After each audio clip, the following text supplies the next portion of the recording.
Once I had written the divorce papers, Joseph sneered provocatively, "Quickly, get out of my house." Beside him, his mistress dreamily looked around.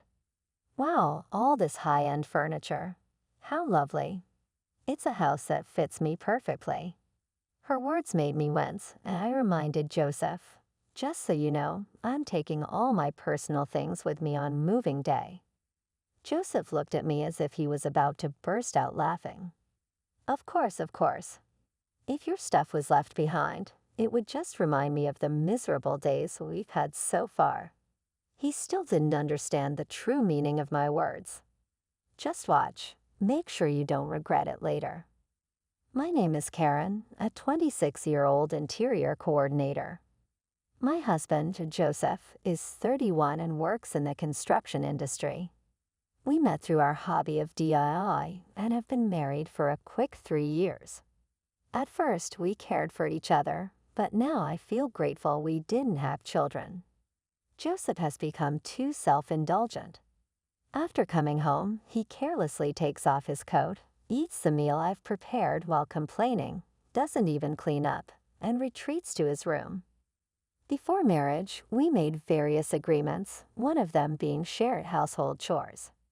Joseph and I decided to share them equally, but now I'm taking on almost all the housework. I pointed out to Joseph that he should do his share, but incredibly, he made this excuse. Housework is easy, so it's natural for women to do it. Men have to take responsibility for work, so I don't want to do all this work. The fact that I earned more than Joseph also played a big part in him turning against me. By the time I reached Joseph's age, I planned to be independent and increase my income even more. Perhaps seeing this, Joseph put only the bare minimum of his earnings into the house without saving and spent however he liked. He was so reckless with money that I warned him time and time again, but he stubbornly refused to change. My hard-earned money. How greedy can you be to still want more? Not content with just that, he exaggerated to his co-workers that his wife was an outrageous miser, weighing their sympathy. It was Joseph's generosity with money and a perception of domestic unrest that attracted his affair partner, Linda. Linda, 24, worked at Joseph's company as a temporary employee.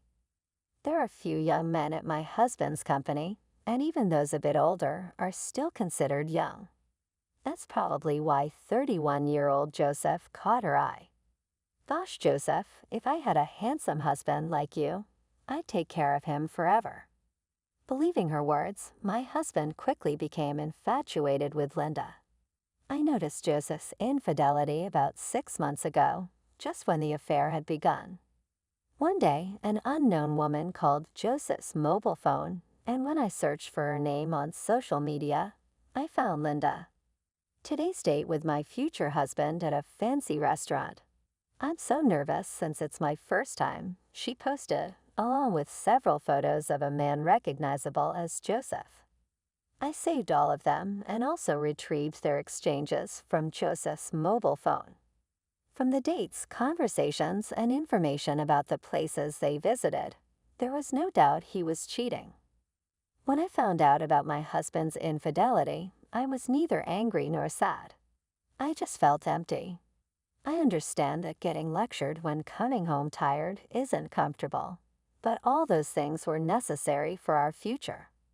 Maybe it was too harsh, but to have an affair just because you're fed up with family after only 3 years. I let out a heavy sigh. Certainly, I can't afford to be down and do nothing. I've been working hard, thinking that compromise was necessary between us, but I simply couldn't tolerate the cheating anymore. I decided to divorce him. I started looking for a lawyer to end my marriage with Joseph.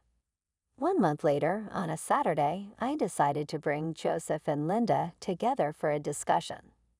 Naturally, they were shocked when I contacted Linda. They probably never thought I would find out about the affair, but Linda seemed thrilled, perhaps out of joy for the marriage. She neither apologized nor tried to justify the affair. Instead, she immediately said, Karen, are you really okay with this unprecedented compensation? I'm so happy. I calmly replied, that's right. Joseph and I decided before our marriage not to divide our assets. At that moment, Linda held hands with Joseph and celebrated. Yes, Joseph and I had talked beforehand about what would happen if we ever divorced. In exchange for not dividing the assets, the compensation I would receive was also small. I was working too, so I didn't mind that part. But what made me angry was the complete lack of remorse for the adultery. How wonderful to live in such a stylish house filled with high-end brands. The appliances are the latest too. It's just the perfect house for me, Linda exclaimed. I felt a strange sensation at those words. As I handed over the divorce papers, I confirmed something with Joseph. Even during our marriage, there's no division of the things I bought. I'm taking all my personal belongings with me. You do understand that, right? Seemingly not understanding what I meant, Joseph paused for a moment and then spoke. It's obvious your plain clothes and bags wouldn't suit young Linda anyway. I have to buy her better things. If I leave your belongings here, they'll just be a reminder of the painful days we had together. It seemed he misunderstood, thinking I was talking about personal belongings like clothing. It was easier to let him continue thinking that than to start a fight. Tomorrow the movers will take everything, so be prepared. The two of them were already ignoring what I was saying, looking around the house's interior. It seemed Joseph didn't understand the meaning of no division of property, but that was none of my concern. Take a good look while you can. Oh, I can't wait for tomorrow's move. The next morning, they came to see me off as if they were hurrying me to leave. Ignoring them, I waited for the moving company's arrival. Then right on time, a large truck arrived. The workers energetically called out to me, "Thank you for choosing us today. We have another truck waiting nearby, so please don't worry." Linda, with a clouded expression, hesitated as she approached me. "Do you have that many personal belongings?" I held back a laugh and barely managed to answer. The house itself belongs to Joseph, but all the appliances and furniture are mine. That's why I said there will be no division of property, remember. Hearing that, Joseph rushed to me, his face turning bright red. All the furniture and appliances are mine. They've been in this house for 3 years. Just take your stuff and get out quickly. I had reached my limit and finally burst out laughing. I had a feeling, but he really didn't understand what no division of property meant. And just because it's been in the house for a few years, it's his. You must be joking. Hey, you're not really planning to take everything, are you? Perhaps panicked by my attitude, Joseph lowered his voice to check with me.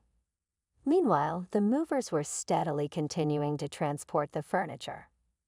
Don't worry, the only memories of living with you leave behind. Then Joseph, in a panic, ran to the study. I always kept copies of the receipts there, so he must have gone to check which pieces of furniture were being taken. The checking was in vain. There wasn't a single piece of Joseph's furniture or appliances in this house. Joseph inherited this house from his parents, who owned it as a rental property. Not wanting to spend money on his personal life, he had furnished it all with second-hand furniture and appliances. When we got married, Joseph disposed of all the furniture he had, so I bought all the furniture and appliances. Of course, all were the latest and luxurious famous brand items. Being an interior coordinator by profession, I was quite particular about the design of the furniture and appliances.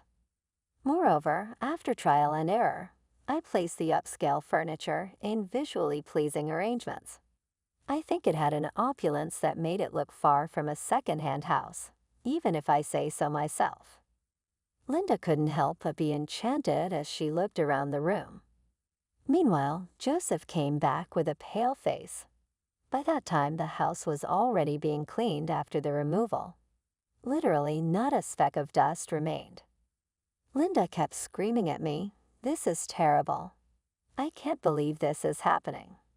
Finally, one of the workers looked around the house and asked, concerned, "The house is empty now. Are you sure this is okay?" "There's no problem since I'm moving out. What I bought with my own money, please deliver it to the address where my parents are in the new house," I said. The workers jumped into the truck and drove off briskly. "Hey, I didn't hear about this. What are you going to do?" Linda was still angry, coming at me again. Just then, a cart pulled up from behind, and she jumped in alarm. "Wait, who's coming now? What are you plotting?" she demanded, looking utterly bewildered. "Karen, it's been a while. Is it true you're giving me the wallpaper?" A friend of mine emerged from the car.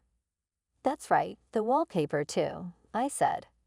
It had been custom made by a designer I met through work, and I paid for it to be completely replaced, so even the wallpaper was my personal property. Since this type was reusable, a bit of maintenance and resizing would allow it to be used again without any problems. "You're going to peel off the wallpaper too."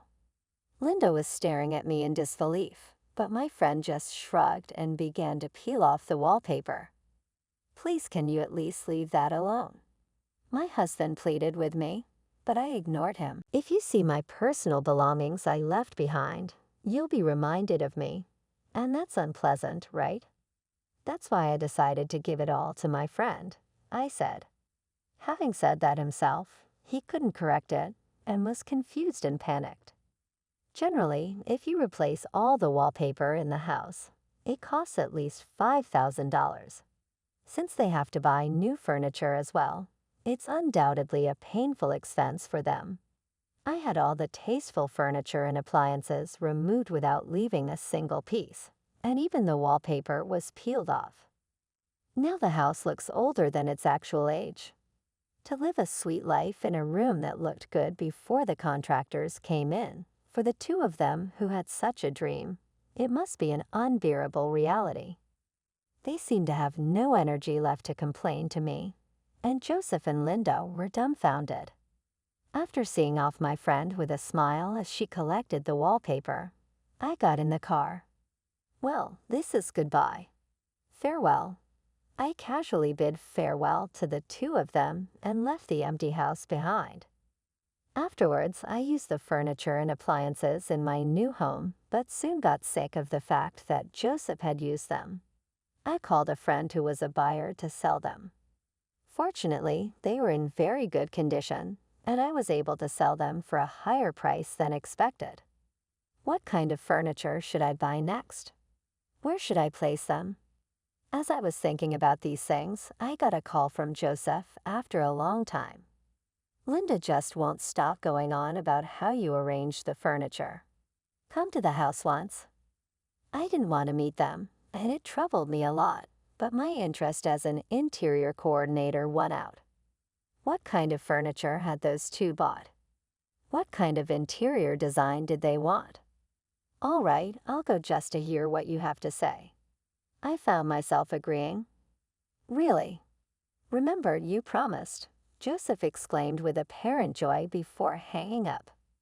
On the promised day, I arrived at their place and was shocked at what I saw.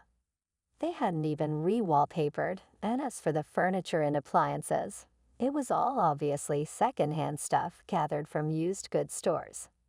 It looked exactly like a cheap apartment where a student might live. A whole month had passed since we parted ways, and this was just too much.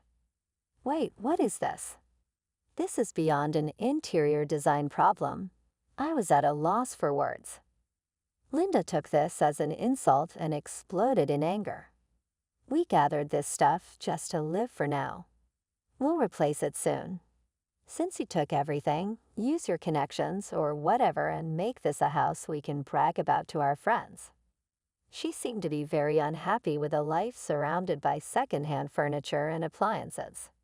She was irritated throughout our conversation. Even asking for the budget, it wasn't enough for my fee. "What's this? You're a talented coordinator, but you can't do this." "You're useless," Linda said, facing me with indignation. No matter how skilled any coordinator is, they can't do much with such a limited budget. This is ridiculous and way beyond connections, I explained, feeling stumped. She seemed serious about having me arrange high-end brand furniture and appliances on such a tight budget. Linda, now entirely frustrated, finally began to explode in anger. This is ridiculous. Did you come here just to look down on me? If you don't like it, I'll leave. But if you want to furnish your home on that budget, you should at least polish your interior scents. You really are making fun of me. Just because you have a slightly fashionable job, don't get so overconfident. Linda snapped. Hey, stop it. Joseph tried to calm Linda down with a weary look on his face. Joseph, say something to her, Linda demanded. Just stop it, both of you. Linda, please be quiet. I'm sorry for the noise. After everything, I had to marry Linda, but as you can see, she's angry all the time, and it's tough every day. Joseph said, his voice weary. Apparently, after I left, they had a big fight in the now empty house. Linda had already quit her job to get married and hadn't reported the marriage to her parents, so she had nowhere to go. Joseph confessed that he married Linda solely out of compromise so she would take care of the housework, but such a marriage was bound to fail, and thus he had given up so soon. Please, Karen, help me fix our relationship again, begged Joseph. I responded, clearly annoyed. What's this? Planning to cheat on me next? No, the thing with Linda was just temporary confusion. After you left, I realized that there's no one more wonderful than you, Karen. You're not serious, are you? I suddenly realized I had raised my voice. You're the one who told me to get out of this house, right? I divorced you just like you wanted. You can't possibly expect me to change my mind now. Please, Karen. Don't call me by my first name so casually. This rundown house is your chosen castle with your affair partner. You two should get along together. Wait, Karen. Ignoring Joseph's pleas, I quickly left the house. It's not worth satisfying curiosity by looking into someone else's downfall. What a life lesson, I thought to myself. Later on, I heard that Joseph and Linda begged their parents to help with the cost of purchasing furniture and appliances, but they were apparently disowned by both sets of parents. No one would help with buying furniture and appliances, let alone forgive them for marrying after an affair, so they reluctantly continued to live in that second-hand house. I can't even muster any sympathy for them anymore. It's the result of their actions. As for me, I recently met a male interior designer through work. Lately on weekends, we've been going out together quite often. I've been cautious about dating men for a while, but maybe it's time to think about starting a new life. With those thoughts in mind, I'm off on another date today.